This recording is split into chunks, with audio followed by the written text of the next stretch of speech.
இந்த சொசைட்டி பார்த்தீங்கன்னா பொதுவாகவே வந்து ஒரு மிகப்பெரிய சொசைட்டி. ஒரு பெண், ஒரு ஆண், இந்த 2 பேரும் பார்த்தீங்கன்னா, ஒரு பெண் வந்து இத்தனை வயசுக்கு வரணும், இத்தனை வயசுல படிச்சு முடிக்கணும், படிச்சு முடிச்சதுக்கப்புறம் கல்யாணம் பண்ணணும், கல்யாணம் பண்ணதுக்கப்புறம் குழந்தைய பெக்கணும். இதுதான் இந்த பெண்ணோட ஒரு இது. ஆனா அதுக்கு இடையில அவங்க ஆசை பாசம் எல்லாத்தையும் அடக்கி வச்சுட்டு தான் இருக்கணும். இங்கிட்டு ஒரு பையன் 22 வயசுல படிச்சு முடிக்கிறானா, 24 வயசுல கட்டாயம் வேலைக்கு போகணும், அதுவும் நல்ல வேலைக்கு போகணும். அப்படி போகல அப்படின்னா வேற வழி கிடையாது, கட்டாயம் வேலைக்கு போய் தான் ஆகணும். அப்படியே போனாலும் 27 வயசுல கல்யாணம் பண்ணணும். கல்யாணம் பண்றதுக்கு என்ன வேணும்? வீடு வேணும். 27 வயசுல எந்த பையன் வீடு கட்ட முடியும்? ஆனா வீடு கட்டியே ஆகணும். கட்டலைன்னா பாத்தீங்கன்னா அந்த சொசைட்டி வந்து காரி குப்பம். 27, 28 வயசுல வீடை கட்டினமா, கல்யாணத்தை பண்ணமா, 30 வயசுக்குள்ள ஒரு பிள்ளையை கொடுத்துரும். அப்படியே நம்ம பிள்ளையை கொடுத்துட்டாலும் என்ன ஆகும்? அந்த பிள்ளையை வளர்க்கறதுக்கு நம்ம ஒரு கஷ்டப்படுவோம். அந்த கஷ்டம்லாம் அந்த சொசைட்டிக்கு தெரியாது.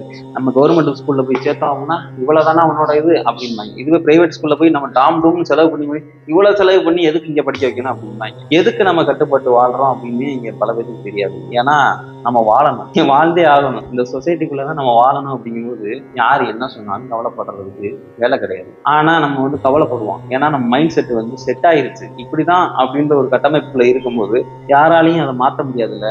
இப்படிதான் நம்மளும் இருக்கணும் அப்படின்ற ஒரு மனநிலைக்கு நீங்களும் போயிருங்க. ஆனா இதெல்லாம் உடைச்சு வரணும் அப்படின்னா ஒரு தைரியம் வேணும். அதுக்கு ஒரு மிகப்பெரிய பலம் வேணும். அது நம்ம கிட்ட இருக்கா அப்படின்னா கிடையாது. பிகாஸ் நம்மளை சுத்தி இருக்கவங்க, நம்ம அம்மா, அப்பா, பாட்டி, சித்தி, சித்தப்பா, பெரியம்மா, பெரியப்பா, மாமா, மச்சான், கொழுந்தன், கொழுந்தனார் இப்படின்னு ஏகப்பட்ட சொந்தங்கள் நம்ம கூட இருக்கும்போது அந்த சொந்தங்களை நம்ம உதறி தள்ளிட்டு போகிறதுக்கு இங்க பல பேருக்கு மனசு கிடையாது. சொந்தங்களை நம்ம எங்க வேணாலும் பின்னாடி வேணா குறை பேசுவீங்க தவிர்த்து முன்னாடி போய் நின்று பேசுறதுக்கு இங்க யாருக்கும் தைரியம் கிடையாது. பிகாஸ் அவங்க எல்லாம் நமக்கு வேணும். இருந்தாதான் நம்ம வந்து ஒரு ஆளாவே இந்த உலகத்துல மதிக்கப்படுவோம். ஏன்னா அவங்கள வச்சுதான் நாம தனியா இங்க யாரும் கிடையாது. புரிஞ்சுதா?